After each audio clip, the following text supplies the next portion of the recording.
Hi everyone. Hello. Voice येतोय सगळ्यांना? अच्छा ठीक आहे चलो. So okay by the way good afternoon everyone.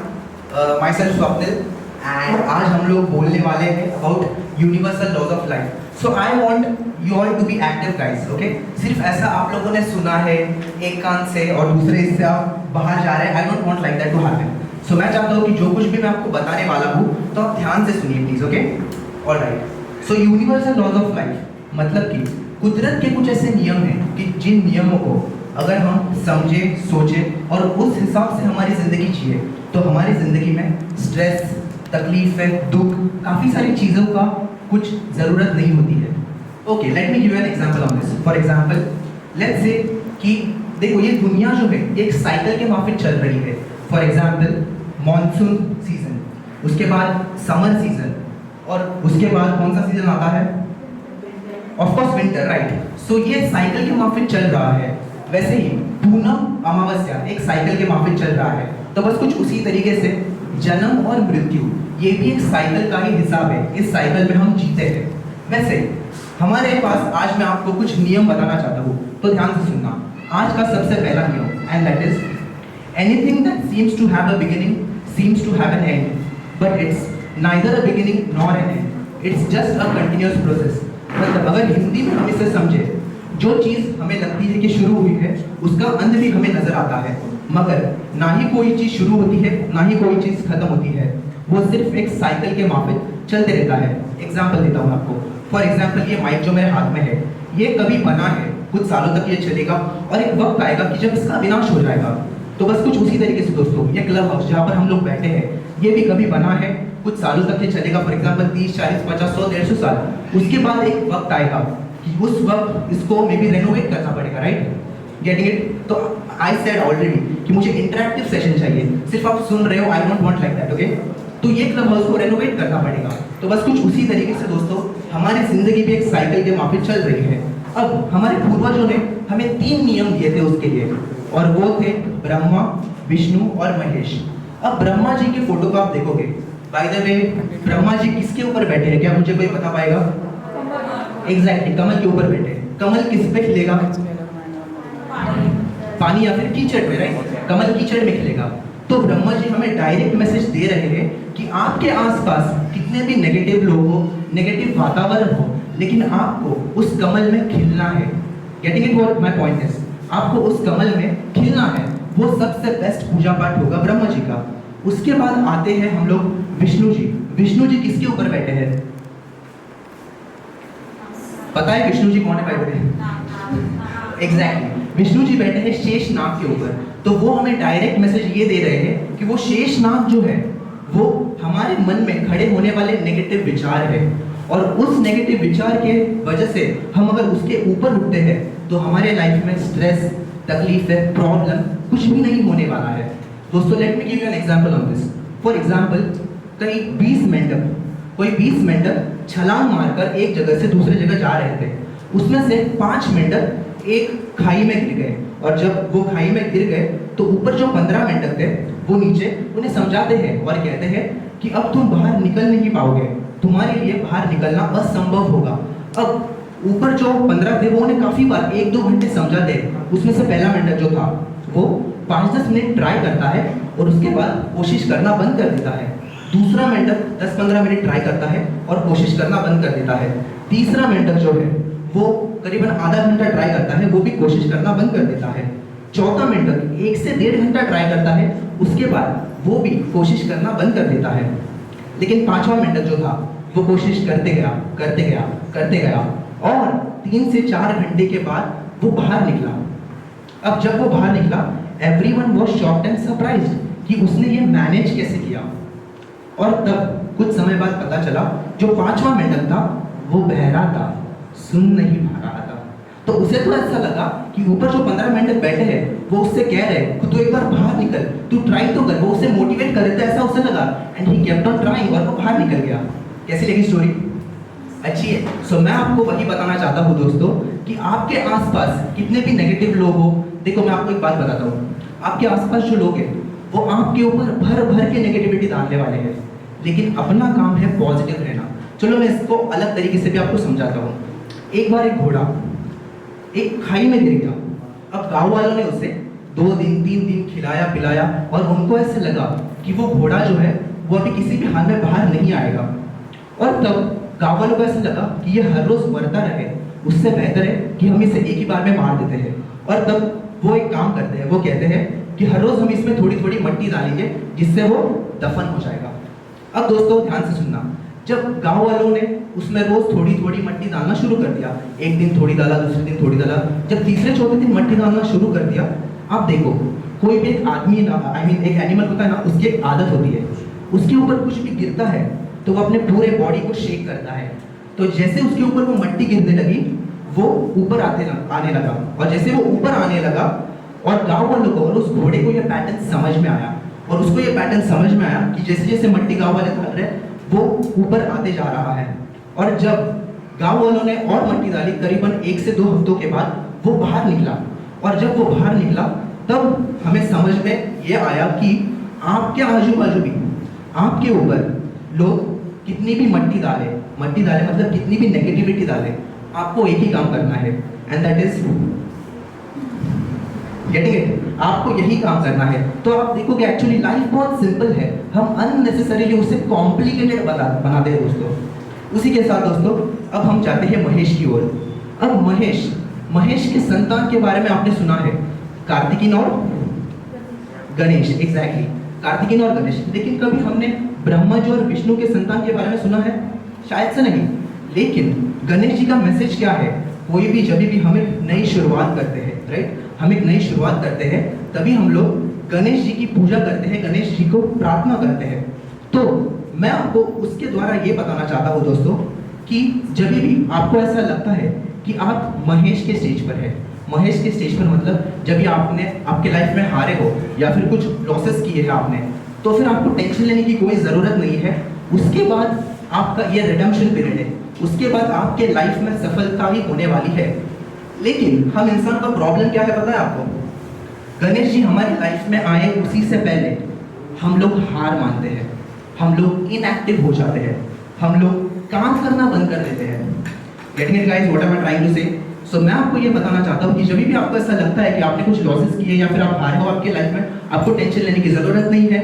आपका वो रिडेम्पशन का पीरियड है। वैसे रिडेम्पशन के पीरियड को मैं बाद में डिटेल में तो लेने वाला हूँ, लेकिन अभी के लिए ब्रह्मा विष्णु महेश, ये कंसेप्ट को आपको याद रखना है। बाय द वे, जब ये कंसेप्ट हमें पूर्वजों ने दिया था, उस समय वेस्टर्न लोग जो थे वो इस बात को कहते हैं हम लोग नहीं मानते 3 अलग अलग भगवान में, हम नहीं मानते। वो कहते हैं कि हम तो एक ही भगवान में मानते हैं, and that is GOD, God. लेकिन आप उसे भी एलोबोरेट करोगे तो उसका मतलब क्या होता है पता हो? G generate, O operate, and D destroy. यानी कोई भी चीज का पहले जन्म होता है, कुछ सालों तक वो चलती है, उसके बाद उसका विनाश होता है। G generate, O operate, and D destroy. तो मैं आपको यही बताना चाहता हूँ दोस्तों कि आपके लाइफ में भी कितने भी दुख दुविधाएं हैं, आपको हमेशा पॉजिटिव रहना है। ओके, उसी के साथ और एक पॉइंट मैं आपको बताना चाहता हूँ, and the next point for today is the second law, and that is poison generates poison, crime generates crime. मतलब कि आप नफरत के सामने अगर नफरत रखोगे तो नफरत में बढ़ोतरी होगी और कुछ भी नहीं होगा।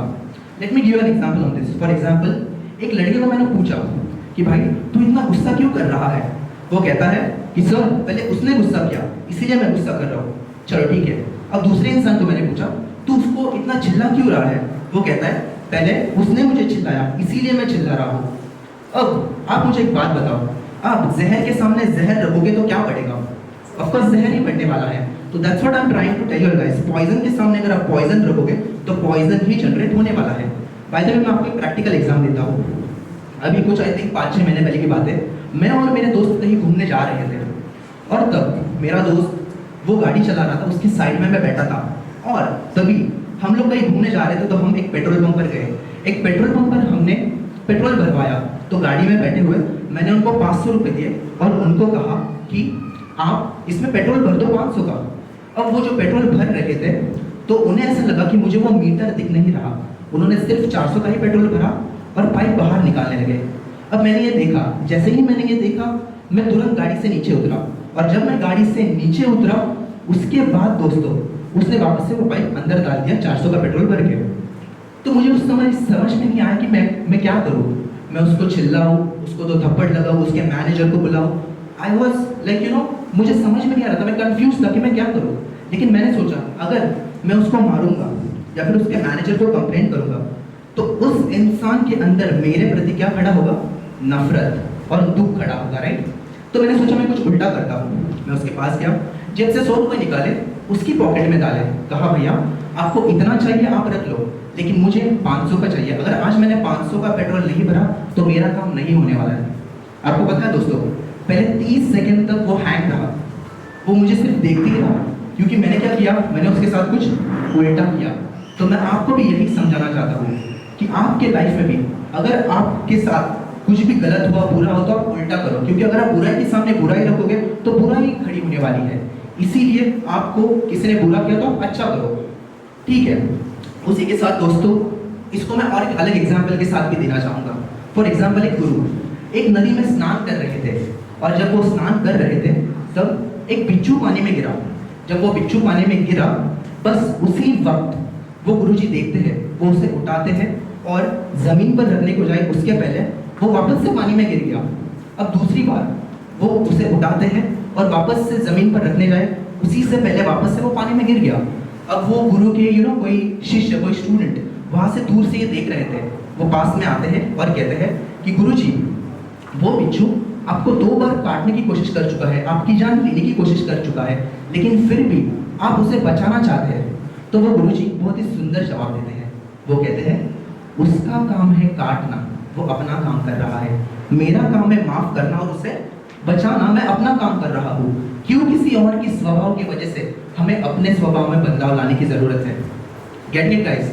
इसीलिए आज के दिन का ये था दूसरा law, that is poison generates poison, crime generates crime. उसी के साथ दोस्तों, बाय द वे, ये जब मोदी जी ने, ओके, हमारे पीएम ने जब ये स्वच्छ भारत अभियान नामक मिशन स्टार्ट किया है, ओके, उसके साथ आई थिंक उसको 4-5 साल हो गए, जब वो यूनाइटेड स्टेट्स में मेडिकल स्क्वायर पे जाते थे, और तब उन्होंने वो कहा कि मुझे 5 साल दे दीजिए, मैं अपने देश को स्वच्छ बनाऊंगा।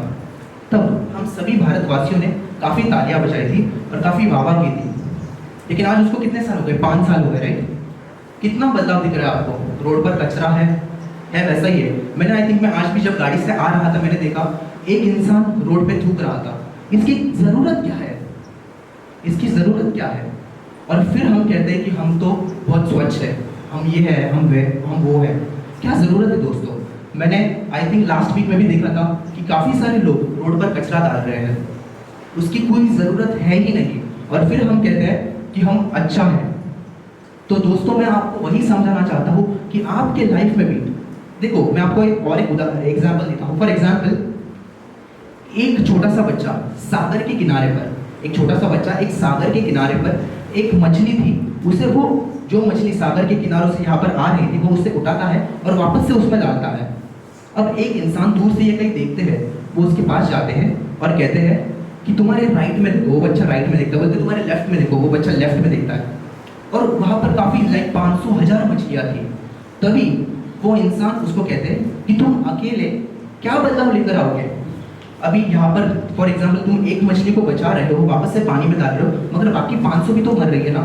वो कुछ भी जवाब नहीं देता है। वो इंसान दौड़ते हुए जाता है और एक मछली जो बाहर आ रही थी उसे उठाकर वो वापस से उसमें डालता है, और वो उसके पास आता है, उस इंसान के पास, और उनसे कहता है, अंकल उस मछली को तो फर्क गिराना। Getting it guys? सो ऐसा मत सोचो कि आप अकेले क्या बदलाव लेकर आओगे इस दुनिया में। अगर आप अकेले भी कुछ भी करोगे तो बहुत सारा बदलाव आएगा, ओके। उसी के साथ गाइस, आज के दिन का तीसरा law, and that is there is nothing for free. इस दुनिया में मुफ्त में आपको कुछ भी नहीं मिलेगा। बाद में सब लोग शॉक्ड है, ये सेमिनार फ्री कैसे देते हैं?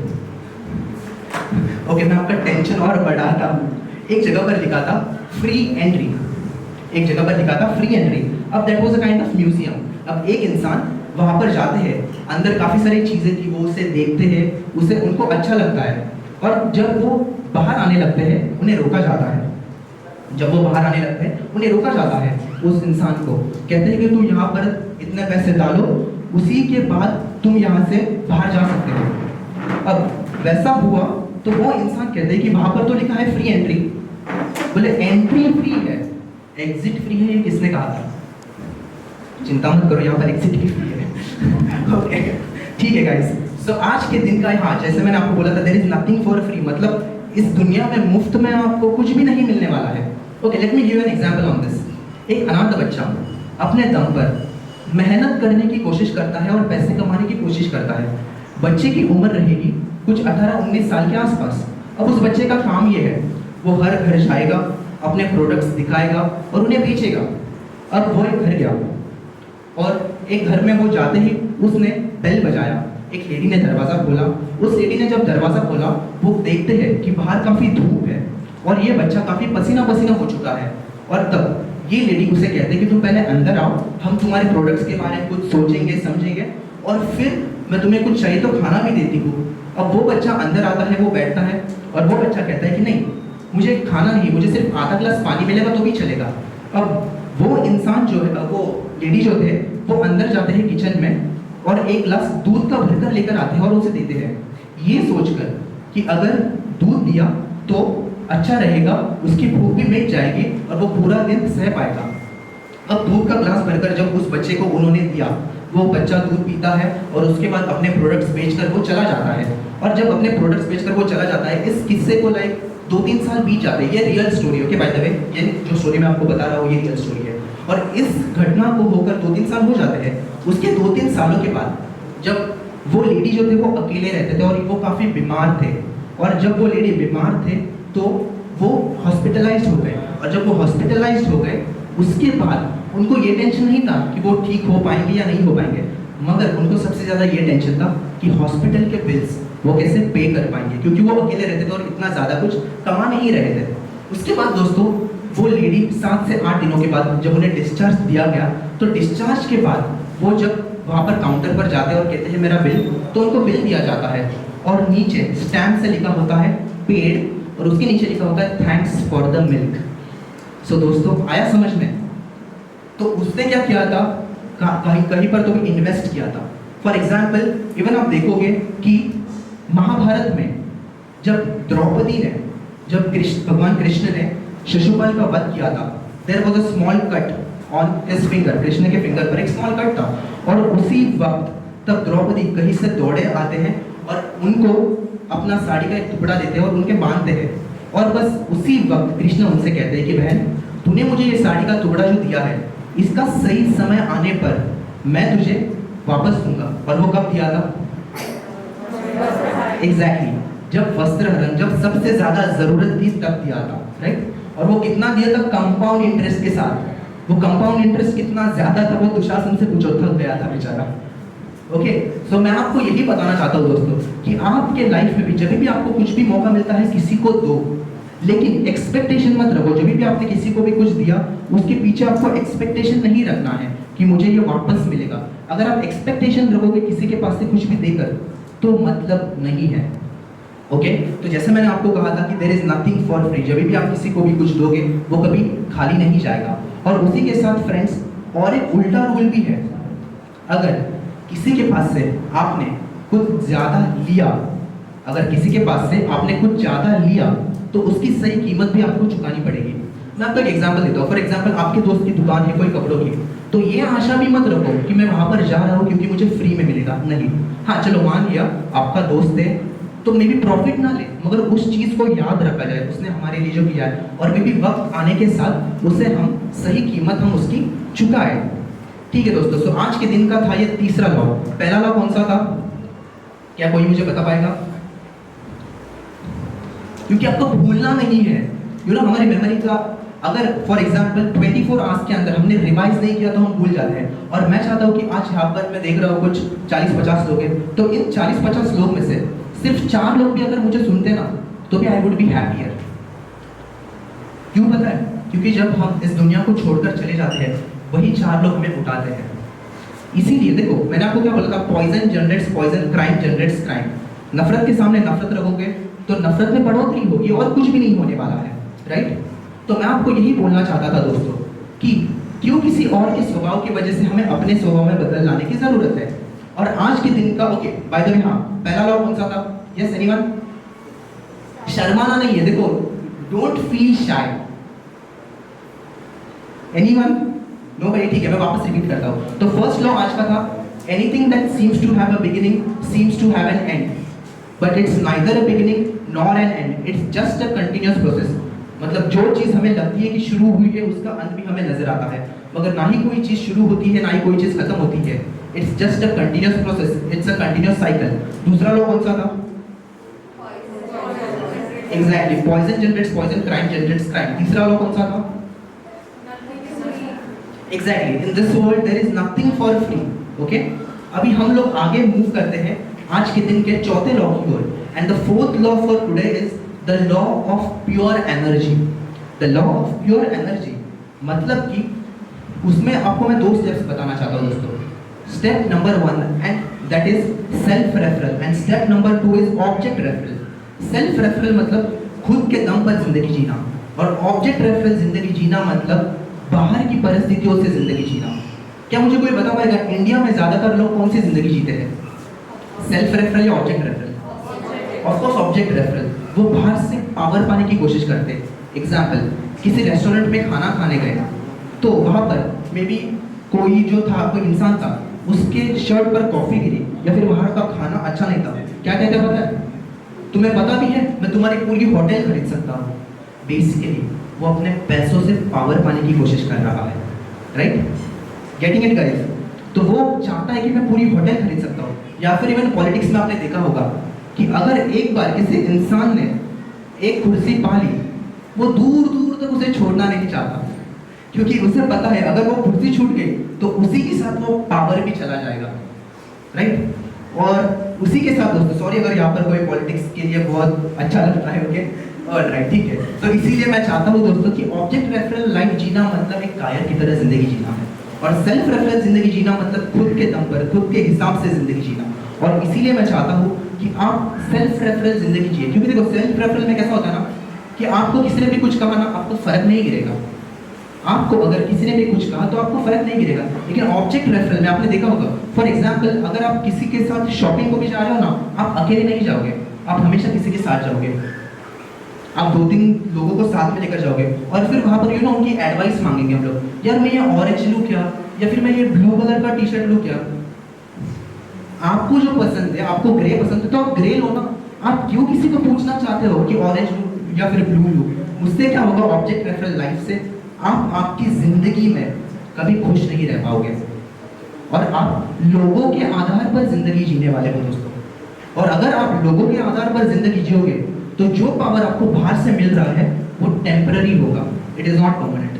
शायद से फॉर एग्जाम्पल लेट्स से कि अगर मैं कहीं जा रहा हूँ और किसी पुलिस वाले ने मुझे पकड़ा, तो हम क्या कहते हैं पता है? मेरे घर वाले ऐसा है, मेरे घर वाले वैसे है, एक फोन लगाओ क्या, तुझे दिखाता हूँ मैं कौन हूँ और मैं छूट जाऊंगा, राइट? बेसिकली हम क्या कर रहे हैं, वो कॉन्टैक्ट्स के द्वारा हम लोग पावर पा रहे हैं। शायद से वो कॉन्टैक्ट आज से कल ना भी हो, तो क्यों दोस्तों ऐसे जिंदगी जीना जो है ऑब्जेक्ट रेफरल। इसीलिए मैं आपको बताना चाहता हूँ कि आपको सेल्फ रेफरल जिंदगी जीना पड़ेगा, और सेल्फ रेफरल के लिए मैं आज आपको कुछ 4 एप्लीकेशंस देना चाहूँगा। Application number 1 that is silence. Yes, silence. हर जगह मत बताओ कि आप कौन हो। अभी फिलहाल मैंने जब इन 6 महीनों में से मैंने जब मेरे सेमिनार्स वर्कशॉप स्टार्ट किए, तो मेरे वर्कशॉप में जो भी लोग आते हैं, फॉर एग्जांपल अभी सेमिनार के बाद या फिर कभी भी वर्कशॉप में मुझे मिलते हैं, तो तुरंत अपना इंट्रोडक्शन देते हैं कि मैं ये हूँ, मैं यहाँ का कमिश्नर हूँ, मैं यहाँ पर जाता हूँ, मैं वहाँ पर जाता हूँ। क्यों? क्या ज़रूरत है आपको बताने की? हमें पता है हम कौन है, हमें पता है हम क्या कर सकते हैं, बस बात खत्म।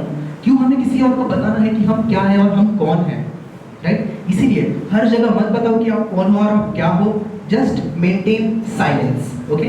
Then application number 2 that is meditation. By the way यहाँ पर क्या मुझे कोई बता पाएगा मेडिटेशन कितने लोग करते हैं? ओ माय गुडनेस, कोई भी नहीं? ठीक है, ओके, ठीक है, डोंट वरी, आज हम यहाँ पर करने वाले हैं, ओके, ठीक है, चलेगा। सो मेडिटेशन गाइस, रोज 10 से 15 मिनट आपको मेडिटेशन करना पड़ेगा। मेडिटेशन जब भी आप करोगे तब आपको उसके फायदे मिलेंगे, आप खुद को जान पाओगे कि आप कौन हो और आप क्या हो। मैं आपको ये नहीं कह रहा कि आप दिन भर 1 घंटा 2 घंटा नहीं, दिन में 24 घंटों में से 10-15 मिनट किया तो भी चलेगा। और ये 10, अब मुझे ये मत बताओ कि हमारे पास टाइम नहीं रहता है। आप फेसबुक, व्हाट्सएप, इंस्टाग्राम में से 15 मिनट भी निकालोगे ना तो भी बहुत हो जाएगा, स्पेशली यंगस्टर जो आज मुझे सुन रहे हैं, ओके? इसीलिए दोस्तों मैं आपको यही बताना चाहता हूँ कि मेडिटेशन करो। And the third point that is non judgemental. Non judgemental मतलब किसी को जज मत करो। हम इंसान जो है वो एक लेबलिंग मशीन बन गए हैं। पता है, हम इंसान जो है वो लेबलिंग मशीन बन गए हैं। कुछ भी अगर होता है, ये अच्छा है, नहीं ये बुरा है, नहीं उसने मेरे साथ अच्छा किया तो वो अच्छा है, नहीं उसने मेरे साथ बुरा किया तो वो बुरा है। क्यों? हम हमेशा किसी को भी एक अच्छा या फिर बुरा टैगलाइन लगा देते हैं। इसी के साथ चलो मैं आपको एक एग्जांपल देता हूँ। फॉर एग्जांपल, एक गांव में एक इंसान एक घोड़ा खरीद कर लेकर आया। जिस दिन वो घोड़ा खरीद कर लेकर आया उस दिन वो बहुत खुश था। बोले यार अभी तो मेरा बिजनेस बढ़ेगा, अभी तो मेरा प्रॉफिट बढ़ेगा। अब दूसरे दिन वो घोड़ा भाग कर चला गया। वो इंसान दुखी हो गया, यार क्या बेवकूफ घोड़ा है, कितना बुरा घोड़ा है, मेरा लाखों का नुकसान करवा दिया। तीसरे दिन वो घोड़ा एक घोड़ी को लेकर आया। वो इंसान सोचता है यार इसने तो मेरा डबल प्रॉफिट करवा दिया, कितना अच्छा घोड़ा है ये।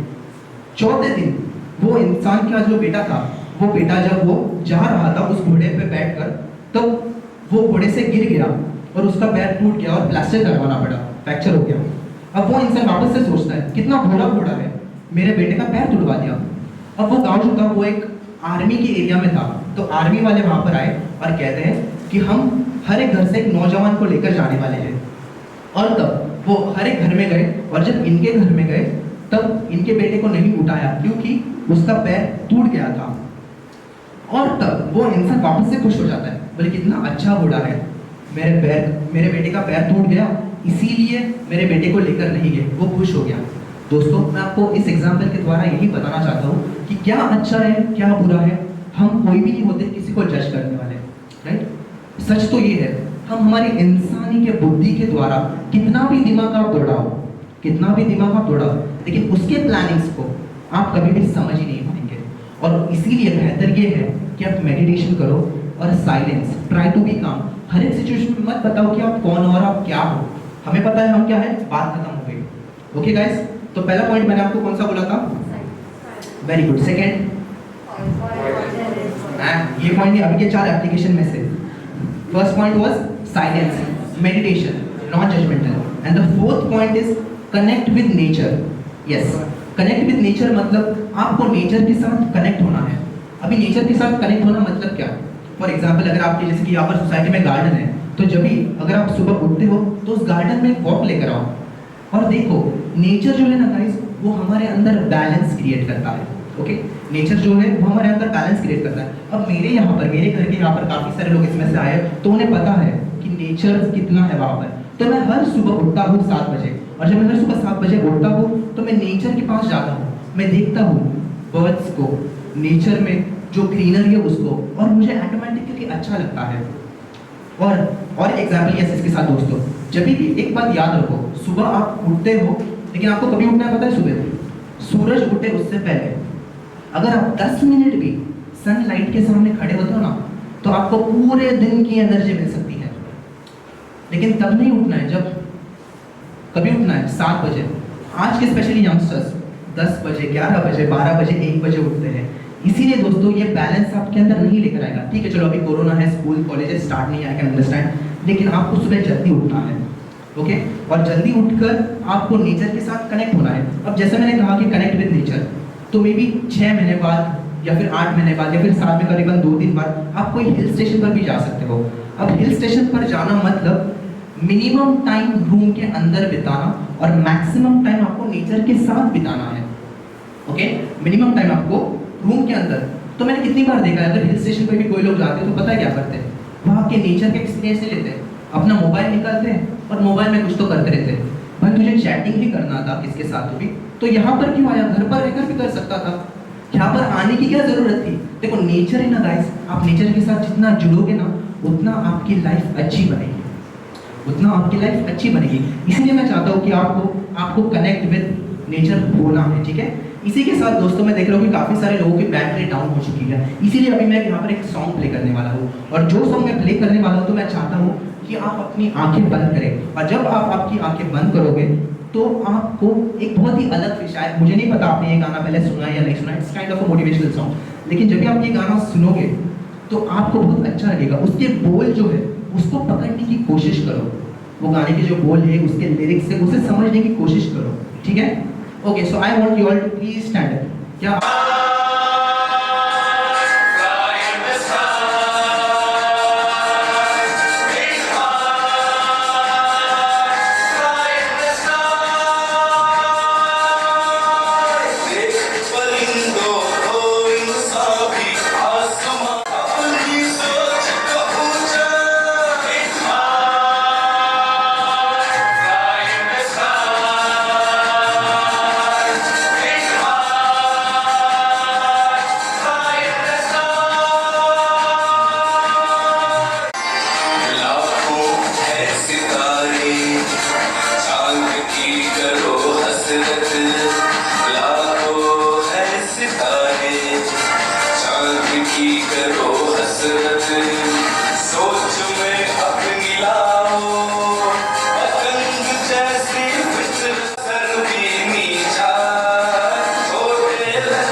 जी रहे हैं।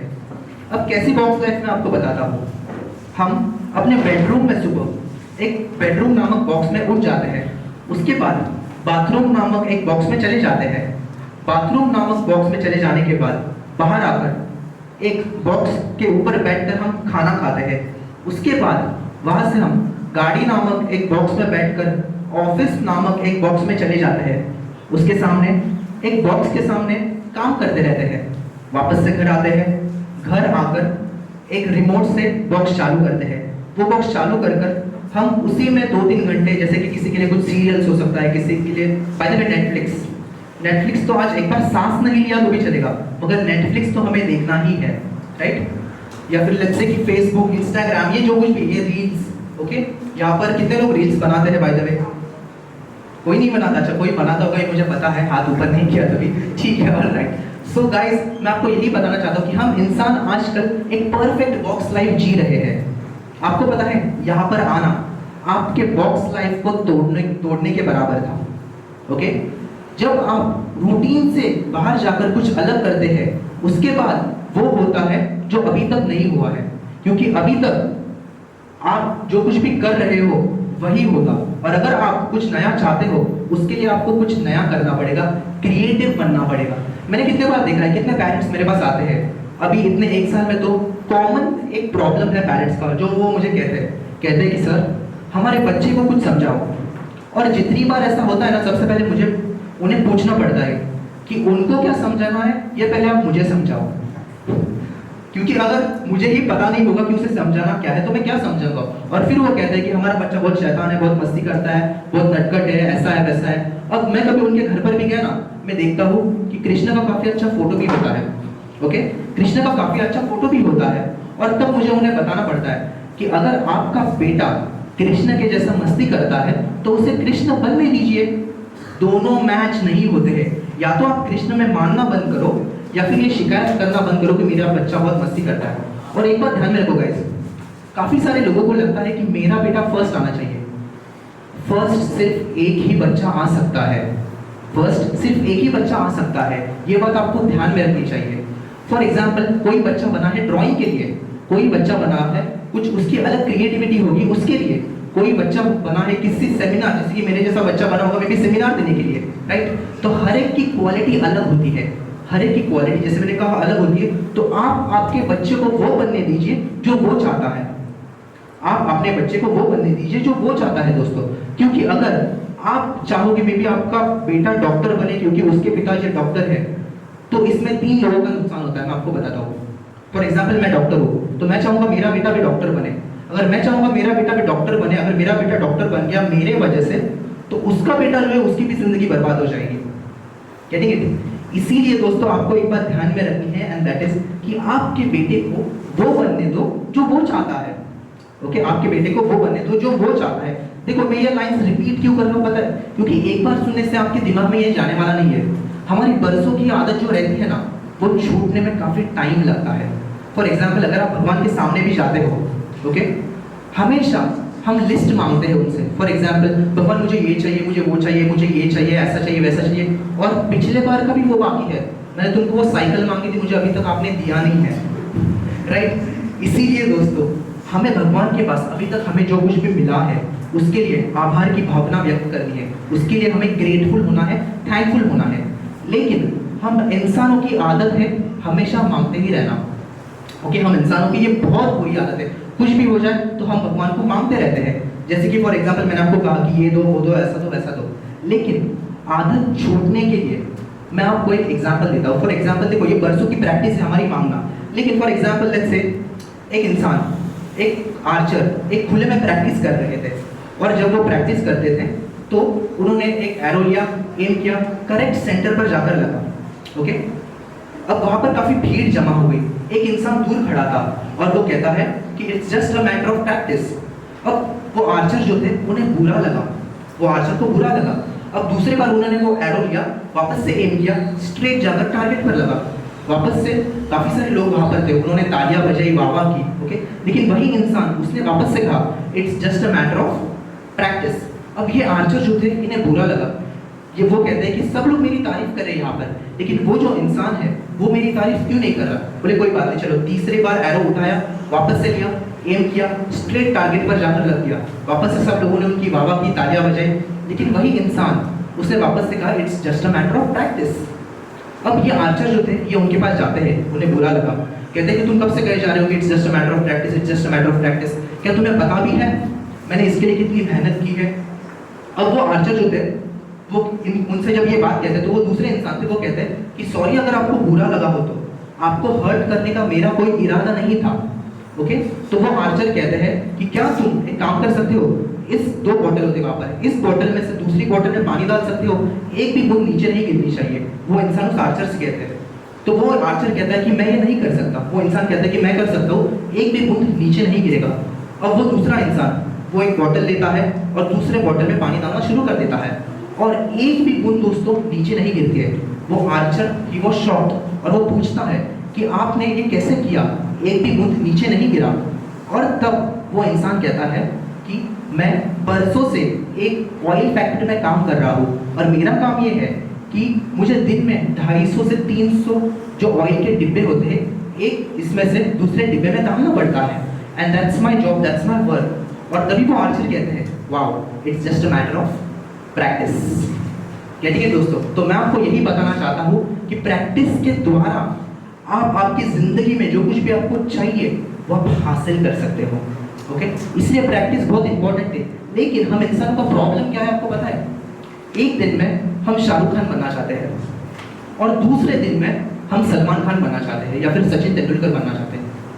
ये काम नहीं करेगा। देखो आपके लाइफ में ना दोस्तों गोल होना बहुत ज़रूरी है। अभी आई डोंट थिंक कि मुझे गोल सेटिंग के बारे में कुछ ज़्यादा बोलने की ज़रूरत है, क्योंकि फेसबुक पे, इंस्टाग्राम पे, यूट्यूब पे भी ये काफ़ी सारे उसके बहुत सारे वीडियोस रहते हैं। इसके लिए मैं उसके बारे में कुछ ज़्यादा बात नहीं करूँगा, एक छोटा सा कंसेप्ट बताता हूँ। उसी के साथ दोस्तों देखो, फॉर एग्जाम्पल अगर आप कभी भी गोल रखोगे ना कि आपको शाहरुख खान बनना है, आपको सलमान खान बनना है, आपको सचिन तेंदुलकर बनना है, तो आप खुद को अंडर एस्टिमेट करोगे। और जब भी आप खुद को अंडर एस्टिमेट करोगे तभी जाकर आप दुविधाओं में आपकी जिंदगी जियोगे। देखो दोस्तों, क्या आप ये बात मानते हो कि जो चीज़ जितनी लेट बनी है उतनी पावरफुल बनी है? जो चीज़ जितनी लेट बनी है ना उतनी पावरफुल बनी है, ये बात आपको ध्यान में रखना है। Okay, for example let's say कि आप जो चीज़ अभी समझ रहे हो, यहाँ पर भी 40-50 साल के लोग हैं, तो आप जो चीज़ अभी समझ रहे हो वो मेरी उम्र में मैं 18-19 साल का था तब समझ रहा था। या फिर एक प्रैक्टिकल एग्जाम्पल लेते हैं। फॉर एग्जाम्पल सोच के देखिए, आप जब इस दुनिया में आए थे तभी स्क्रीन टच मोबाइल नहीं थे शायद से। ओके, जो 1970-60 की मैं बात कर रहा हूँ, तभी अभी मतलब जो है मोबाइल फोन्स अभी आए हैं, तभी नहीं थे, राइट? लेकिन आपका बेटा जो है ना 2-3 साल का, वो आज मोबाइल ऑपरेट कर सकता है। कभी कभी तो हमें भी नहीं पता कि अनलॉक कैसे करना है, लेकिन हमारा बेटा वो कर सकता है, राइट? वो क्यों? क्योंकि उसके अंदर, उसके ओएस में, ऑपरेटिंग सिस्टम में वो सॉफ्टवेयर डाला गया है बाय डिफॉल्ट। इसीलिए आपको एक बात समझनी है कि जो चीज़ जितनी लेट बनी है उतनी पावरफुल बनी है। इसलिए कंपैरिजन शब्द, okay, next law is comparison. Yes, आपको कभी भी कंपेयर नहीं करना है। आज लोगों को जितना दुख खुद के दुख में नहीं है उतना दुख किसी और के सुख में है। दुख ये नहीं है कि मेरे पास होंडा सिटी है, दुख क्या है पता है? बाजू वाले के पास मर्सिडीज है, राइट? आज लोगों को, इसीलिए मैंने कहा खुद के दुख में इतना दुख नहीं है, लेकिन हम कंपेयर करते हैं। फॉर एग्जाम्पल, आपने कभी किसी गांव में देखा है? किसी भी गांव में आप देखो, कोई भी एक इंसान वो अगर महीने का 5,000 भी कमा लेता है ना, तो वो काफी सुख में उसकी जिंदगी जीता है, वो हमेशा खुश रहता है। लेकिन हम जितने मॉडर्नाइजेशन शहर में रहेंगे उतना कंपटीशन बढ़ने वाला है। हम जितने मॉडर्नाइजेशन शहर में रहने वाले हैं उतना दोस्तों कंपटीशन बढ़ने वाला है। आपको ये बात ध्यान में रखनी है। और I am thankful to Facebook and Instagram. जैसे ही किसी ने नया फोन लिया, आईफोन 11, इमीडिएटली स्टोरी पे डाल देते हैं माय न्यू आईफोन। क्या जरूरत है डालने की? या फिर मैं कल वेस्टिन में गया था, पार्टी में गया था, वहाँ की पूरी स्टोरीज और स्टेटस में वो डाल देते हैं। क्यों? ये बात आप क्यों करते हैं पता है? क्योंकि आप लोगों को दिखाना चाहते हैं कि मैं वेस्टिन में गया था, राइट? इसीलिए दोस्तों क्या जरूरत है? कंपैरिजन से अगर आप ऊपर उठोगे, आपकी लाइफ बहुत ही आसान होने वाली है। और ये जो इंस्टाग्राम, फेसबुक है ना, फॉर एग्जाम्पल, जिसके ऊपर हम देखते हैं कि मेरा वो दोस्त दुबई गया था, चलो मैं कल सुबह देखता हूँ कि उसने कौन सा स्टेटस अपलोड किया है। क्या जरूरत है? इसीलिए दोस्तों मैं आपको यही बात तो समझाना चाहता हूँ कि कंपैरिजन से आपको ऊपर उठना है। अगर फॉर एग्जाम्पल चलो लेट्स से कि कोई बच्चा बना है, जैसे मैंने कहा था अलग अलग चीज़ों के लिए, तो आपको कंपेयर नहीं करना है। बेबी मेरा बेटा बनेगा कुछ अलग। फॉर एग्जाम्पल देखो मैं अभी सेमिनार ले रहा हूँ, इसका मतलब ये नहीं कि मैं मेरे बेटे से एक्सपेक्ट करूँगा कि वो भी सेमिनार ले, नहीं। अगर मैंने मेरा करियर फॉर एग्जाम्पल 15 लाख से शुरू किया था, 15 लाख कर्ज से, तो मेरा बेटा तो 2-3 करोड़ तो आराम से कमा लेगा, राइट। इसीलिए बच्चे से कभी भी एक्सपेक्टेशन नहीं रखना है। आपका काम है 18 साल तक उसे संभालना और पालना, उसके बाद वो क्या करेगा वो उसकी जिम्मेदारी है। इसके लिए हमें उसके पास से कोई एक्सपेक्टेशन नहीं रखना है और तुलना नहीं करनी है दोस्तों। Got it? ओके, अभी हम लोग आगे बढ़ते हैं नेक्स्ट लॉ की ओर, and the next law for today is every pain and suffering is redemption of karmic debts. Hindi में अगर इसे समझे, कोई भी हमारे लाइफ में जो बुरे नतीजे होते हैं वो जाने अनजाने में कभी हमने पिछले जन्म में पिछले जन्म में या फिर इन आवर पास्ट, इसी जन्म में पास्ट में हमने कुछ गलतियां की होगी, उसी से रिगार्डिंग ये सब कुछ हो रहा है, वो बुरे नतीजे हमें मिलते हैं। चलो मैं आपको एक एग्जांपल देता हूँ। यहाँ पर शुभम बैठे हैं, शुभम मेरे काफ़ी अच्छे दोस्त हैं। फॉर एग्जांपल मैंने शुभम को 10,000 रुपये दिए, ओके, और उनको कहा कि मैं ये 10,000 तुमको देता हूँ, तुम अभी रख लो, मुझे अभी इसकी ज़रूरत नहीं है, जब ज़रूरत पड़े तब मैं तुमसे ले जाऊँगा। अब 2 से 3 दिनों के बाद मान लो कि मेरा एक्सीडेंट हो गया और मेरी याददाश्त चली गई, ओके। अब मुझे नहीं पता कि मेरा पैसा शुभम के पास है, लेकिन शुभम को पता है कि मेरा पैसा उनके पास है। अब मैं 2 से 3 दिनों के बाद वो मुझे मिलने को आते हैं और वो मुझसे कहते हैं कि ये लो 10,000 तुम तुम्हारे रख लो। मैं कहता हूँ कि भाई साहब आप कौन हो, मैं आपसे कैसा पैसा ले सकता हूँ। वो अब मुझे पता है और सॉरी उन्हें पता है कि वो याददाश्त वापस लाने के लिए कुछ भी नहीं कर सकते, इसलिए वो कहते हैं कि ये 10,000 तुम अभी रख लो, जब ज़रूरत पड़े तब मुझे बाद में वापस दे देना। मैं कहता हूँ ठीक है यार, दुनिया में कितने अच्छे लोग हैं, ओके, दुनिया में कितने अच्छे लोग हैं, कितना अच्छा काम करते हैं, मुझे 10,000 रुपये दिए। अब दूसरी सिचुएशन देखो, फॉर एग्जाम्पल जैसे मैंने शुभम को 10,000 रुपये दिए थे और 2 दिन के बाद उनका एक्सीडेंट हो गया और उनकी याददाश्त चली गई। अब मुझे पता है कि मेरा पैसा शुभम के पास है, लेकिन शुभम को पता नहीं है, ओके। तो उसके बाद 2 से 3 दिनों के बाद मैं हॉस्पिटल में जाता हूँ और कहता हूँ कि शुभम मेरे 10,000 मुझे वापस लौटा दो। वो कहते हैं कि भाई साहब आप कौन हो, मैं आपको पैसे कैसे दे सकता हूँ, ओके। अब देखो दोस्तों, मुझे पता है कि मेरा पैसा उनके पास है, लेकिन उनको पता नहीं है, तो मैं क्या करता हूँ, मैं चुपके से जाता हूँ, उनके बैग में से 10,000 रुपये लेता हूँ और मैं निकल जाता हूँ। और जब शुभम को ये बात पता चली कि उनके बैग से 10,000 रुपये कम हुए हैं, तो वो टेंशन में आते हैं और वो सोचते हैं यार दुनिया में कितने बुरे लोग हैं, बुरा काम करते हैं, चोरी करते हैं, डकैती करते हैं, ये दुनिया बहुत बुरी है। देखो इन बोथ द सिचुएशन क्या हुआ, ना ही किसी का ज़्यादा गया ना ही किसी का ज़्यादा आया, वो सिर्फ एक हिसाब था जो बैलेंस में आ गया और वो क्लियर हो गया। तो याददाश्त जाना, ओके, याददाश्त जाना और एक्सीडेंट होना ये सिर्फ सिमिलर है अपना जन्म होना और मृत्यु होना। दोस्तों हमें पता नहीं है, मुझे नहीं पता आप लोग जन्म मृत्यु में मानते हो या नहीं, देखो, लेकिन मैं इस बात में मानता हूँ। मैं आज आपको एक बहुत ही अच्छा तरीका सिखाता हूँ। फॉर एग्जाम्पल हमारे पास्ट में हमने जाने अनजाने में जो भी गलतियाँ की है उसके नतीजे हमें मिलेंगे। और अगर फॉर एग्जाम्पल हमने कुछ बुरा काम किया है, बुरा नतीजा हमें मिलेगा, लेकिन अच्छा काम किया है तो अच्छा भी नतीजा मिलेगा। Okay, tell me for example अगर आपने 15 अच्छे कर्म किए और 5 बुरे कर्म किए तो आपको नतीजे कैसे मिलने चाहिए? यूजुअली हम इंसान को कैलकुलेशन कैसे होता है पता है? 15 - 5, मैं अभी भी +10 में हूँ। वैसा नहीं होता है दोस्तों। अगर आपने 15 अच्छे कर्म किए तो आपको 15 अच्छे रिजल्ट्स ही मिलने वाले हैं। अगर आपने 5 बुरे कर्म किए तो आपको 5 के 5 बुरे रिजल्ट्स यानी कि बुरे नतीजे ही मिलने वाले हैं। And that is why it is very important to understand कि कॉन्शियस लेवल पर अवेयरनेस के साथ हम अपनी ज़िंदगी जिए और उसी अवेयरनेस के साथ हम ध्यान रखें कि हमें कैसे ज़िंदगी जीनी है। चलो मैं आपको और एक कंसेप्ट समझाता हूँ इसी के साथ। एक छोटा सा बच्चा अपने पिता के साथ रेस्टोरेंट में जाता है। जब वो रेस्टोरेंट में जाता है तब उसके पिताजी 500 रुपये निकाल कर देते हैं और उस काउंटर पर रखते हैं। अब उस काउंटर पर पहला इंसान जो था, मतलब जो काउंटर पर था, वो इंसान उन्हें एक कूपन देते हैं, कागज़ का टुकड़ा एक कूपन देते हैं। वो इंसान दूसरे काउंटर पर जाता है। दूसरे काउंटर पर जाकर वो उसके पिता जो थे वो कागज़ का टुकड़ा यानी कि वो कूपन देते हैं। तो रिटर्न में दूसरा इंसान उन्हें पाव भाजी, पिज्ज़ा, समोसा, काफ़ी सारे खाने की चीज़ें देते हैं। और तब वो छोटा सा बच्चा वो सोचता है कि पहले वाले अंकल कितने बुरे थे, इतना पैसा लिया, सिर्फ एक कागज़ का टुकड़ा लिया। और ये दूसरे वाले अंकल जो है ये कितने अच्छे हैं, सिर्फ एक कागज का टुकड़ा लिया और रिटर्न में पिज्जा, पाव भाजी, समोसा, कितना कुछ खाने को दिया, राइट दोस्तों। लेकिन उस छोटे बच्चे को समझ में नहीं आ रहा है कि क्या हुआ, जो हुआ वो सही हुआ, राइट। लेकिन उस छोटे से बच्चे को समझ में नहीं आ रहा है। बस कुछ उसी तरीके से इन बच्चों को समझ में नहीं आता है कि क्या सही और क्या गलत है, लेकिन वो हमारे पिता यानी कि हमारे भगवान, उन्हें सब कुछ पता होता है कि जो हुआ अच्छा हुआ। और इसीलिए भगवत गीता में भी हमने ये सीखा है कि जो हुआ अच्छा हुआ, जो हो रहा है वो अच्छा हो रहा है, और जो होने वाला है वो भी अच्छा ही होने वाला है दोस्तों। इसीलिए भगवत गीता, मुझे नहीं पता आप में से कितने लोग पढ़ते हो या नहीं पढ़ते हो, लेकिन भगवत गीता में सबसे पहला श्लोक किसने कहा था? नहीं, पहला कृष्ण ने नहीं कहा था। एग्जैक्टली यस, पहला श्लोक कहा गया था धृतराष्ट्र के द्वारा। वो कहते हैं धर्म क्षेत्र कुरुक्षेत्र संवेता युयुत्सव मामका पांडवाश्चैव किम कुरुत संजय। यानी कि वो संजय को बोल रहे हैं कि धर्म क्षेत्र, ओके, मतलब कुरुक्षेत्र पर मेरे और पांडु के बच्चे क्या कर रहे हैं।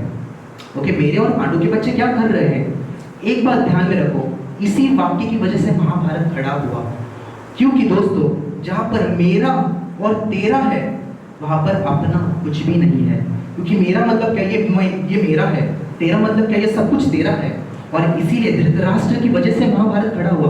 अगर बचपन से ही उसने उनके दिमाग में डाला गया होता दुर्योधन के कि युधिष्ठिर तुम्हारे बड़े भाई हैं, तुम्हें उनके साथ अच्छे रिलेशन रखने हैं, तुम्हें उनकी बात माननी है, तो अगर ये शायद से युद्ध खड़ा ना होता। मगर जहाँ से उसने कहा कि तेरा और मेरा, और उस वजह से महाभारत खड़ा हुआ दोस्तों। तो मैं आपको यही बताना चाहता हूँ कि तेरा मेरा, हमें ऐसा लगता है कि हम काफ़ी सारा पैसा कमा लेंगे और उसके बाद इस दुनिया को छोड़ के चले जाएंगे। क्या करोगे उस पैसे का? ओके, बाय द वे मैं आपको एक सवाल पूछना चाहता हूँ दोस्तों।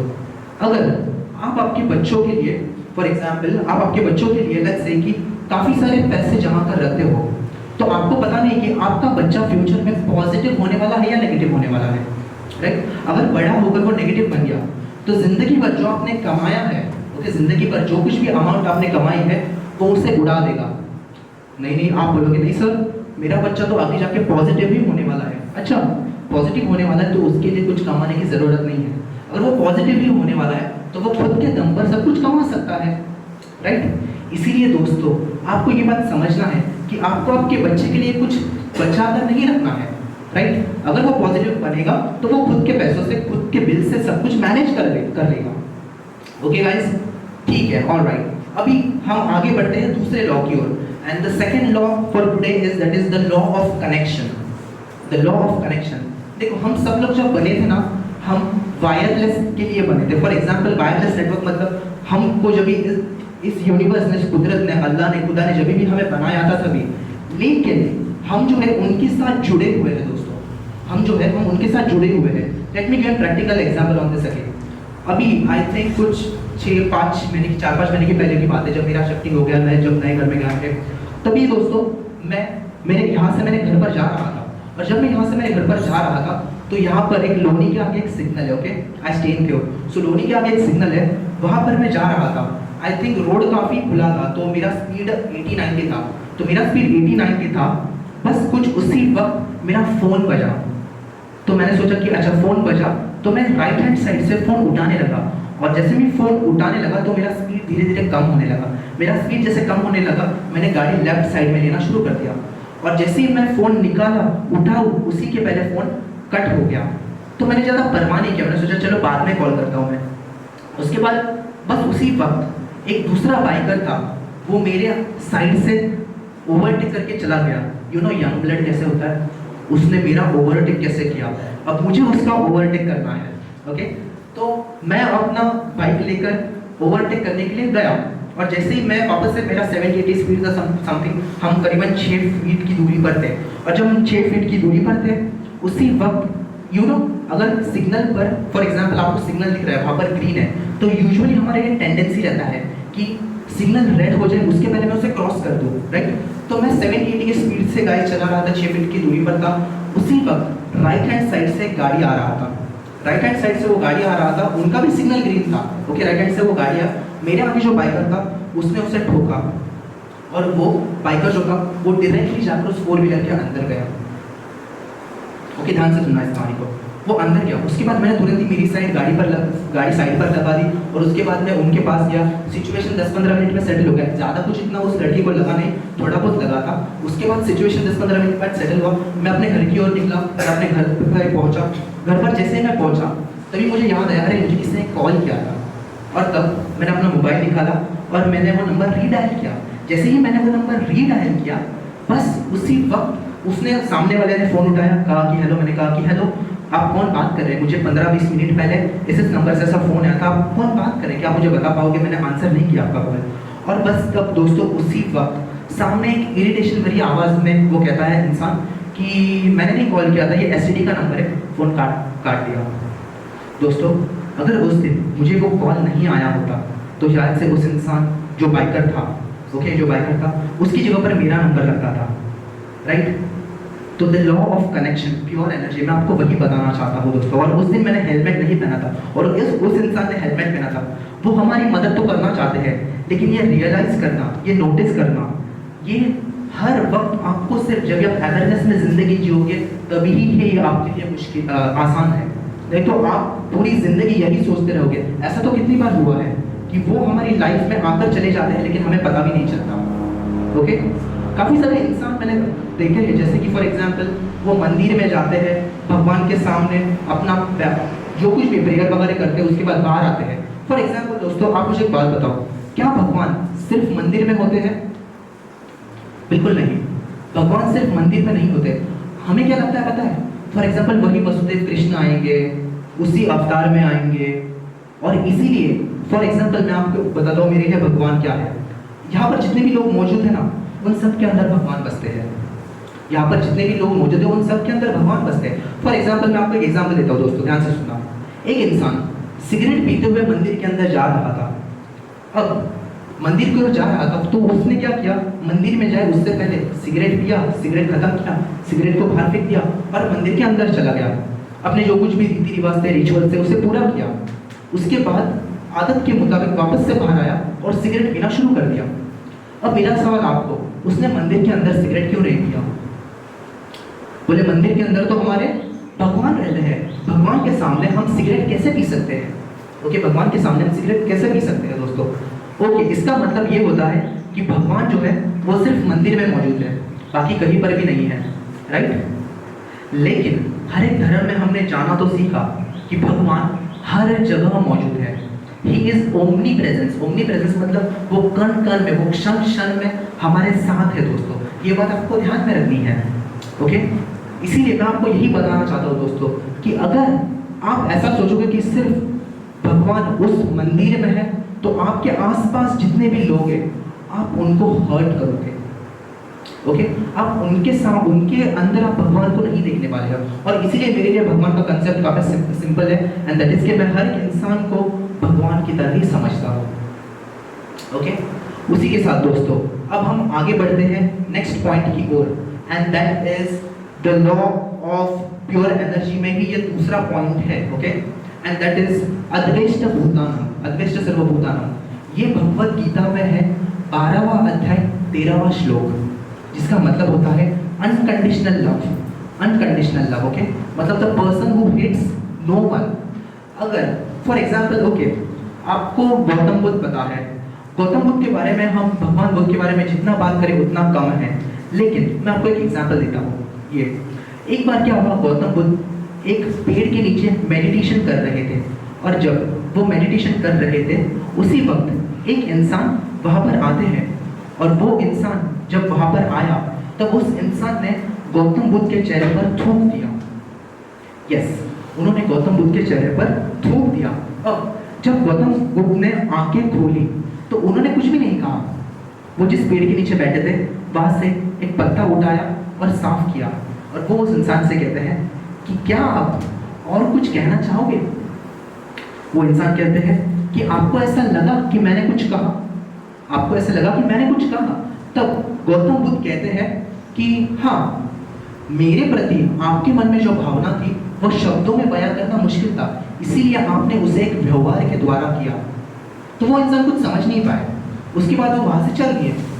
अब दूसरे दिन वही पेड़ के नीचे गौतम बुद्ध वापस से मेडिटेशन करने लगे। और जब गौतम बुद्ध वहाँ पर वापस से मेडिटेशन करने लगे दोस्तों, उसी वक्त वो इंसान वापस से आया और वो इंसान कहता है कि मुझे माफ़ करो, मुझे पता नहीं था कि आप कौन हो, मुझसे ये गलती वापस कभी नहीं होगी जो गलती मैंने आज की है। गौतम बुद्ध कहते हैं कि मैं तुम्हें माफ़ नहीं कर सकता। वो इंसान कहता है कि आप भगवान हो, ये बात मुझे पता नहीं थी, मुझे लगा कोई दूसरा इंसान है। बोले नहीं, मैं तुम्हें माफ़ नहीं कर सकता। बोले मैं ऐसी गलती वापस कभी भी नहीं दोहराऊंगा, प्लीज़ मुझे माफ़ कर दो। बोले मैं तुम्हें माफ़ नहीं कर सकता। बोले क्यों? और तब गौतम बुद्ध कहते हैं कि मेरे अंदर तुम्हारे प्रति कोई भी नाराज़गी नहीं है, कोई भी दुख नहीं है, कोई भी परेशानी नहीं है, तो मैं तुम्हें कैसे माफ़ कर सकता हूँ। दोस्तों, इस स्टोरी से हमें ये समझना है कि अगर किसी ने भी हमें कुछ कहा तो उसको लेना या नहीं लेना वो हमारे बस की बात है। ठीक है?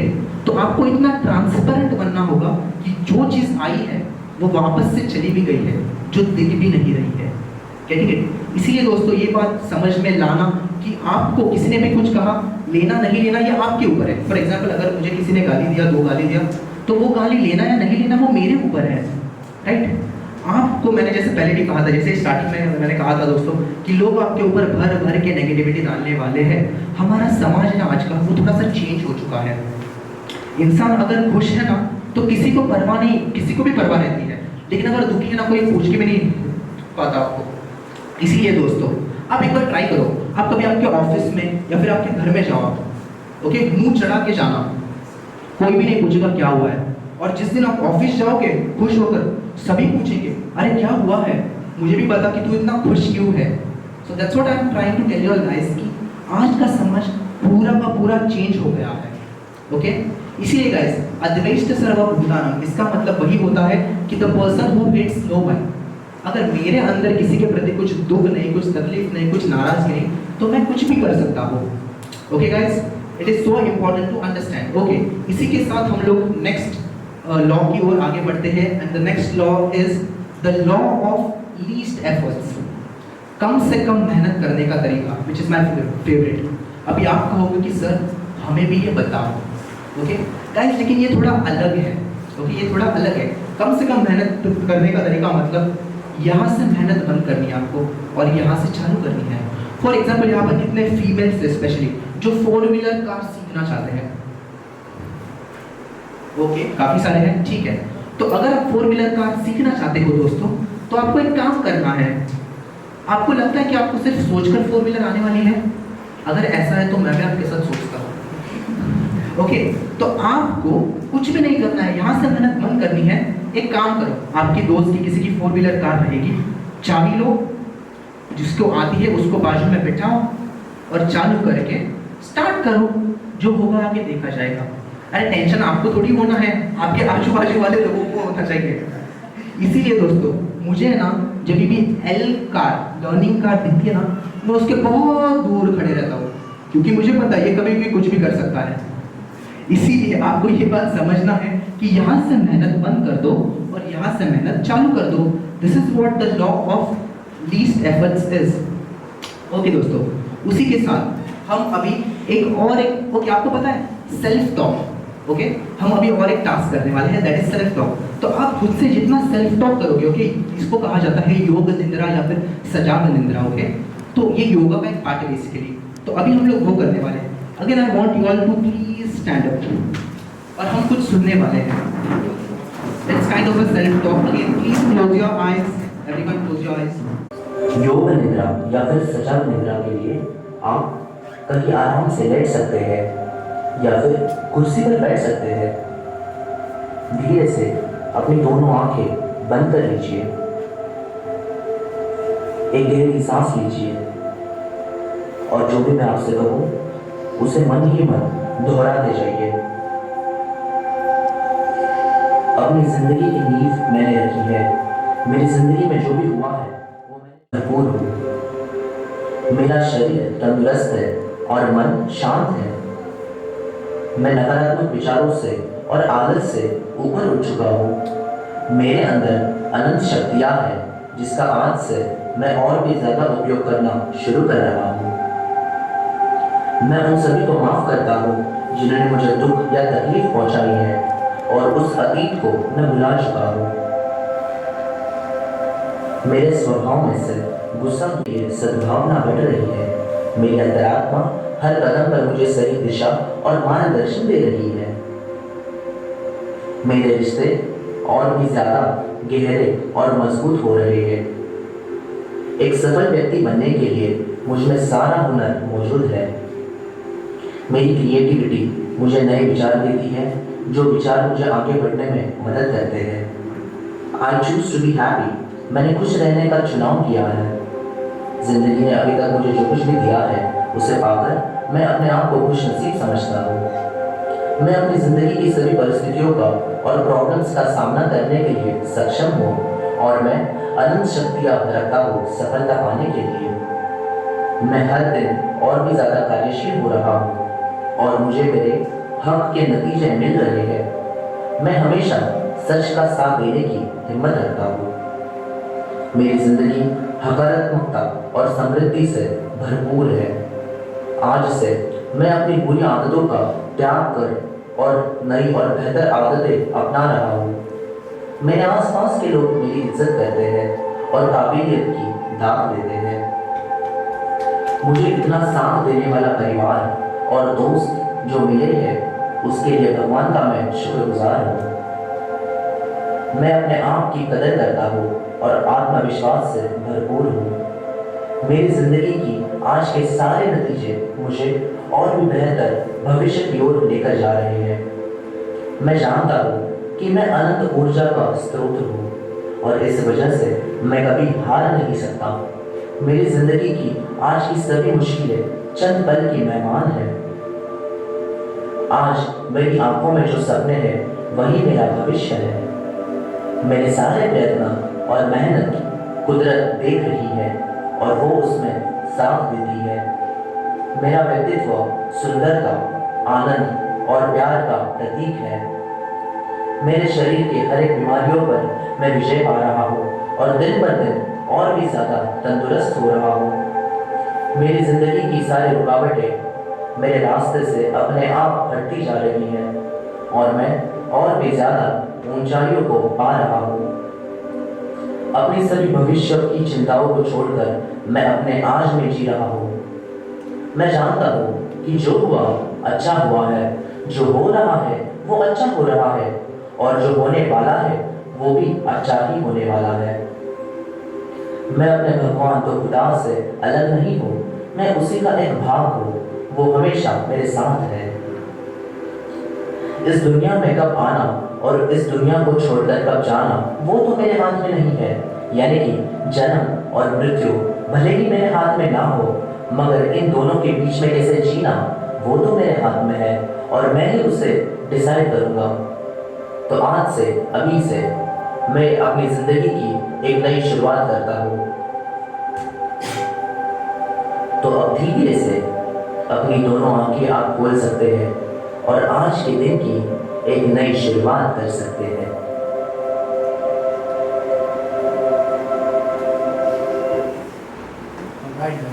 सिच्युएशन खूपच आवडलं.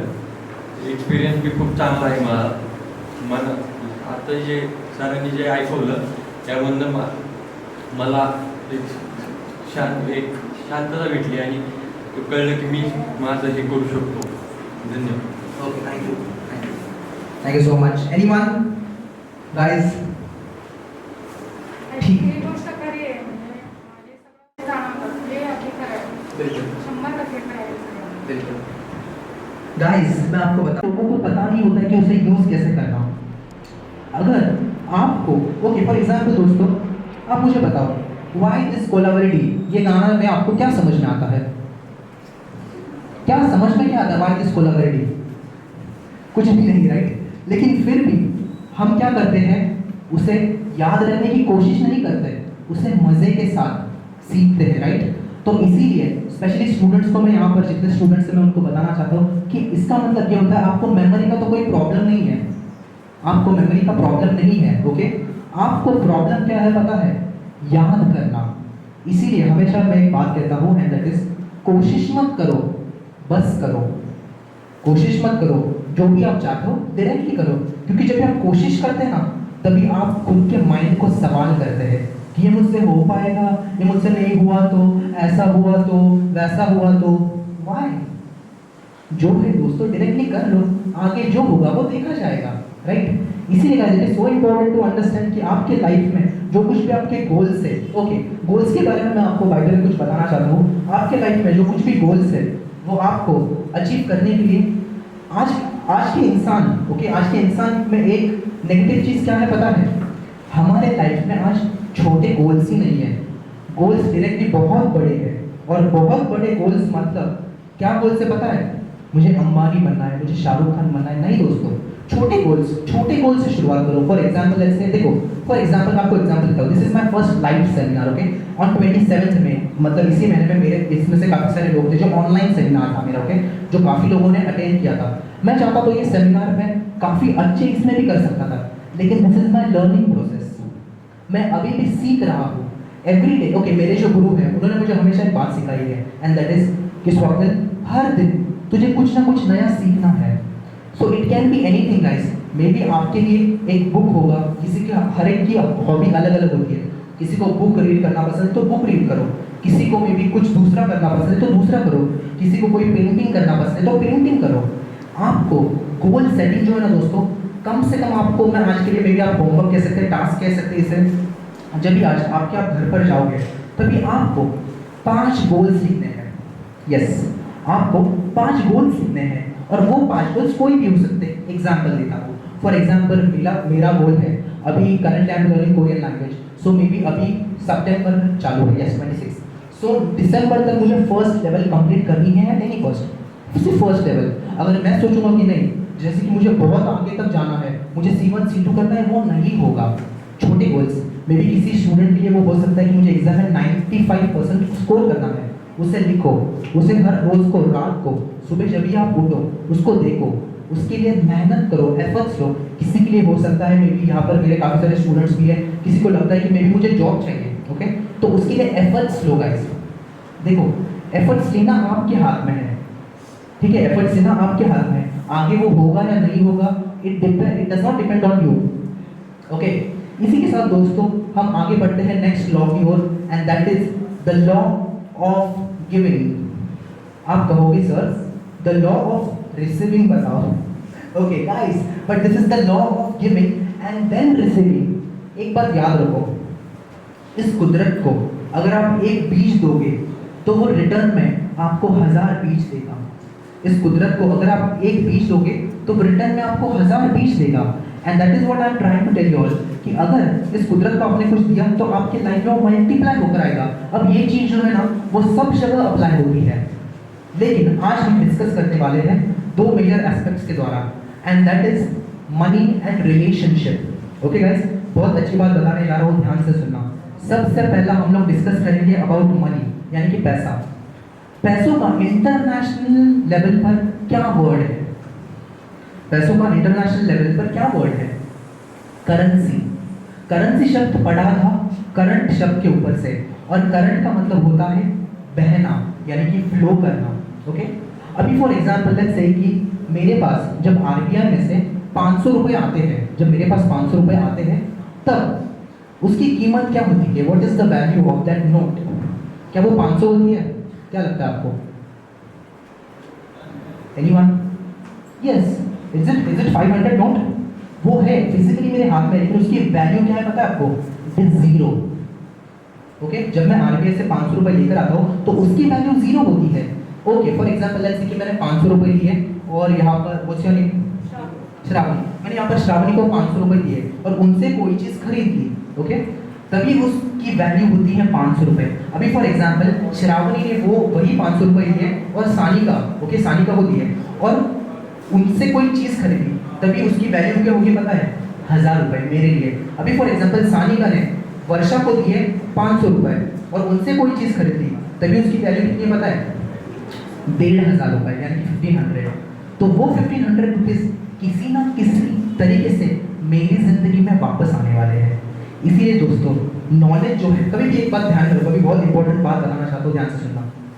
कभी भी अगर आप आपकी इनकम बढ़ाना चाहते हो ना, इनकम के पीछे कभी मत भागो, इनकम के पीछे कभी मत भागो। अगर आपको भागना ही है तो नॉलेज के पीछे भागो। जिस दिन आप नॉलेज के पीछे भागोगे आपकी इनकम ऑटोमेटिकली बढ़ने वाली है। So this is so important to understand guys कि अगर आप पैसों के पीछे भागोगे तो पैसा आपसे दूर जाने वाला है। अगर आप नॉलेज के पीछे भागते हो, ओके, नॉलेज के पीछे भागते हो तो आपके लाइफ में इनकम ऑटोमेटिकली बढ़ेगी। फॉर एग्जांपल मेरे पेरेंट्स ने, मेरे मॉम डैड ने कभी मेरा बर्थडे 5 स्टार होटल में या फिर जैसे कि बहुत अच्छी तरीके से नहीं बनाया, लेकिन जिसकी मुझे जिस नॉलेज की ज़रूरत थी वो सही वक्त पर उन्होंने मेरे ऊपर इन्वेस्ट किया। इसीलिए मैं हमेशा स्पेशली स्टूडेंट्स के पेरेंट्स को ये बात बताना चाहता हूँ, don't invest on your child, मतलब इसके ऊपर इन्वेस्ट मत करो। अगर आपको इन्वेस्ट ही करना है तो नॉलेज के ऊपर करो, invest in them, not don't invest on them, okay, invest in them. इसीलिए गाइस ये पैसा जो है ना, देखो गाइस पैसा खुदा तो नहीं है, ठीक है, लेकिन खुदा से कम भी नहीं है। पैसा खुदा तो नहीं है लेकिन खुदा से कम भी नहीं है। और इसीलिए ये बात आज हम हमारे अंदर क्रिएट करना कि हमें पैसा तो कमाना है लेकिन वो किस हद तक कमाना है ये भी इम्पोर्टेंट है। अभी मैं आपको 3 पॉइंट बताना चाहता हूँ, तो ध्यान से सुनना। पॉइंट नंबर 1, जो भी पैसा आप कमाते हो सबसे पहले लेवल पर आपको क्या करना है पता है? आपके आजू बाजू जिनको भी आपको पैसा लौटाना है उनका पैसा पहले लौटाओ। एग्जाम्पल देता हूँ, फॉर एग्जाम्पल जैसे कि मैंने किसी के पास से 1 लाख रुपए लिए मेरे कुछ पर्सनल यूज़ के लिए। अब इस महीने इस हिस्से को फॉर एग्जाम्पल 2, 3, 4, 5 महीने हो गए, जब जैसे मेरे पास वो 1 लाख रुपए आएंगे सबसे पहले मैं एक काम करूँगा कि मैं उस इंसान को दे दूंगा। तो दिस इज रूल नंबर 1। अगर आपने किसी के पास से पैसा लिया है तो सबसे पहले उनको आपका पैसा दे दो। Rule number 2, and that is जो पैसा आप कमा रहे हो, ओके, जो पैसा आप कमा रहे हो उस पैसों को आप आपके विश के लिए, आपके डिजायर के लिए उसे खर्च कर दो। देखो पैसा पास रखने से खुशी नहीं मिलती, पैसा पास रखने से खुशी नहीं मिलती, उस पैसों से जो एक्सपीरियंसेस हम खरीद रहे हैं उससे खुशी मिलती है दोस्तों। जो भी आपकी इच्छा है, भी किसी के लिए, अभी हर एक के लिए ऑफकोर्स को अलग अलग होगी। किसी की इच्छा है कहीं दूर घूमने जाने के लिए, फॉरेन कंट्री में जाने के लिए, किसी की रहेगी कुछ भी, what ever it is, I don't know. लेकिन दूसरी विश, जो दूसरा रूल मैंने जो कहा, आपकी जो विश है, आपके डिजायर है, उसके ऊपर खर्च करो। Okay guys, and the rule number 3, ये बहुत इंपॉर्टेंट है। रूल नंबर 3 इज जो भी आप कमा रहे हो, जो भी आप कमा रहे हो उसे आपके बिजनेस पार्टनर के लिए निकाल दो। कितने भी परसेंट जो भी आप चाहते हो, फॉर एग्जाम्पल आप, मैंने कहा 1 लाख कमाते हो तो 1 लाख में से आप मे बी 1% कितना होता है 1 लाख का?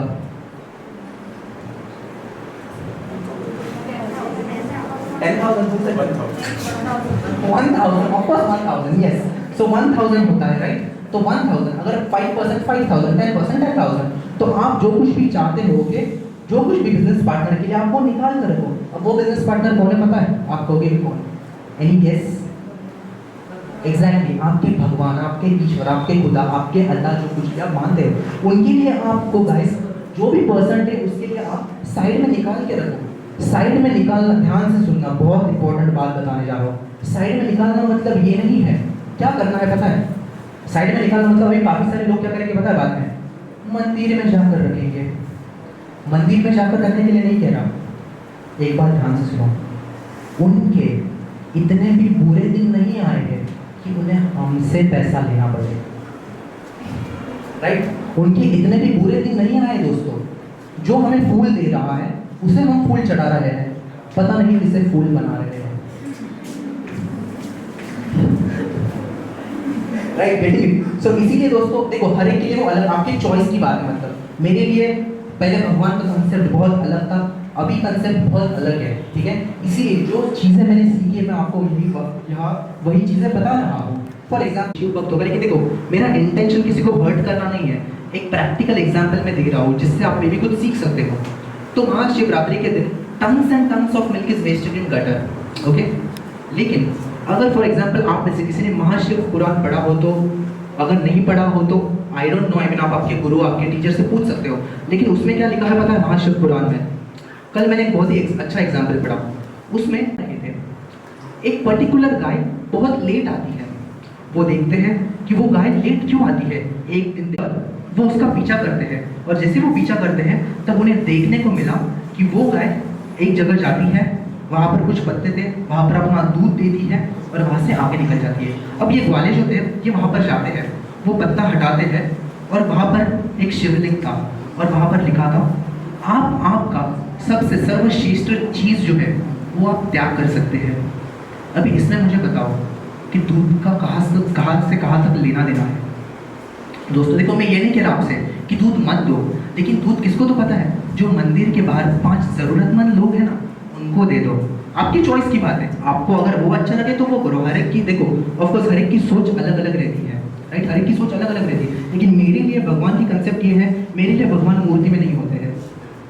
सॉरी अगर आपको बुरा लगा हो, लेकिन दिस इज द फैक्ट, ठीक है। मैं ये नहीं कह रहा कि भगवान मूर्तियों में नहीं रहते हैं। मूर्तियाँ बनी हैं हम सब के लिए समानता लाने के लिए, मूर्तियाँ बनी हैं हम सब के अंदर समानता लाने के लिए। लेकिन उसी मूर्ति में मैं ये नहीं कह रहा, देखो मूर्ति की पूजा मत करो, ठीक है करो, मैं भी करता हूँ, लेकिन एक हद तक, एक लिमिट तक ठीक होता है। उसके बाद आपको लोगों की, हमारे आसपास जितने लोग हैं उनकी मदद करनी है। And this is very important to understand guys कि पैसों को, ये 3 रूल को आपको याद रखते हैं। पहला रूल कौन सा था? Exactly, returning back the money. जिनके पास से आपने पैसा लिया है, पहले उनको आपका पैसा लौटा दो। Rule number 2, exactly, fulfilling our desires. And rule number 3 is business partner के नाम पर उन्हें साइड में कर दो। अभी उसी में दूसरा पॉइंट इज, अच्छा कुछ क्वेश्चन है, ओके ठीक है। And second point is relationship. अभी दोस्तों रिलेशनशिप ये भी काफ़ी अच्छा टॉपिक है, स्पेशली आज के यंगस्टर्स के लिए। रिलेशनशिप में दोस्तों हमारे व्यवहार के द्वारा हम या तो किसी रिलेशन में प्लस करते हैं या तो माइनस करते हैं। फॉर एग्जाम्पल, आपने किसी को लेट्स से कि बर्थडे पर विश किया, ओके, एक बैंक अकाउंट है, ओके, एक लड़का और एक लड़की, उनके बीच में एक बैंक अकाउंट है। अगर फॉर एग्जाम्पल आपने आपकी गर्लफ्रेंड, बॉयफ्रेंड या फिर only friend, okay, only friend को भी आपने विश किया, तो वो अकाउंट प्लस होगा या माइनस होगा? प्लस होगा, राइट। फॉर एग्जाम्पल, अगर आपने उनके लिए कुछ अच्छी चीज़ की, ओके, उनकी कहीं पर अपॉइंटमेंट थी, तो आप टाइम पर पहुंच गए, प्लस होगा या माइनस होगा? प्लस होगा, ओके। अगर फॉर एग्जाम्पल लेट्स से कि आपने किसी को एक टाइम दिया, जैसे मैंने कहा, और उस टाइम पर आप नहीं पहुंचे, आपने वो कमिटमेंट तोड़ दिया, वो वादा तोड़ दिया, प्लस होगा या माइनस होगा? माइनस होगा, एग्जैक्टली। तो जितना प्लस होते जाता है ना वो जो लड़का और उस लड़की के बीच में, और एक वक्त आता है कि जब वो ओवरफ्लो होने लगता है, तभी भगवान डिसाइड करता है कि तुम्हारी शादी होने वाली है या नहीं। और जब भी वो शादी होती है, उसके बाद हम एक गलती करते हैं, और वो क्या है पता है? प्लस करना भूल जाते हैं। एग्जाम्पल देता हूँ, शादी के पहले अगर कोई वाइफ ने, ओके, जो फ्यूचर में हस्बैंड वाइफ होने वाले हैं, वो वाइफ अगर बोलते हैं क्या तुम मुझे यहाँ लेने आओगे? अभी आता हूँ, राइट। शादी के बाद क्या तुम मुझे वहाँ पर ड्रॉप करोगे? अरे यार वहाँ पर बहुत ट्रैफिक होता है, तुझे समझ नहीं आता कि मैं तुझे कैसे ड्रॉप कर सकता हूँ। दोस्तों this is what the thing is कि शादी के बाद हम प्लस करना भूल जाते हैं, और इसीलिए उसके बाद क्या होता है? एक ही चीज़ होती है, that is minus minus minus, सिर्फ माइनस माइनस ही होते रहता है। लेकिन यहाँ पर जो फीमेल, मतलब हमारी बीवियाँ जो, हमारी मतलब मेरी नहीं, ओके, हमारी बीवियाँ जो है वो भारतीय नारी है, ओके, वो भारतीय नारी है। और भारतीय नारी की एक खासियत है, क्या है पता है? भले ही अकाउंट 0 पर गया ना, ओके, भले ही अकाउंट 0 पे गया, क्लोज होने लगा, फिर भी दोस्तों वो अकाउंट में ओवरड्राफ्ट की फैसिलिटी रखती है, राइट। ओवरड्राफ्ट की फैसिलिटी मतलब फिर भी वो उसे चलाती है। लेकिन ये चीज़ सिर्फ अप्लाई होती है जो मॉडल्स 1950, 60, 70 के हैं, क्योंकि 1980 और 1990 के बाद तो सब लोग एकता कपूर वाले हैं ना, बोले sir woman empowerment, right, woman empowerment, या फिर हमारी भी सेल्फ रिस्पेक्ट है। दोस्तों देखो, मैं वुमन एम्पावरमेंट के खिलाफ नहीं हूँ, हाँ, लेकिन मैं उसके खिलाफ हूँ वुमन एम्पावरमेंट में the thing which are unproductive, the things which are unproductive. Unproductive मतलब, अभी आपको देखो ये फैमिली प्रोग्राम, इसलिए मैं इसे डिटेल में नहीं ले सकता, लेकिन फॉर एग्जांपल आपको पता है कि क्या क्या होता है आजकल सोशल मीडिया पर, सोशल मीडिया पर क्या क्या होता है। तो इसीलिए आपको ध्यान में रखना है कि अगर आप उसका पॉजिटिव इस्तेमाल करते हो, वेल एंड गुड। अगर आप पॉजिटिव इस्तेमाल नहीं करते हो तो ये अभी नहीं, लेकिन बाद में जाकर आपको बहुत ज़्यादा तकलीफ देने वाला है। चलो गोल सेटिंग के बारे में अभी मैं आपको कुछ बता रहा हूँ।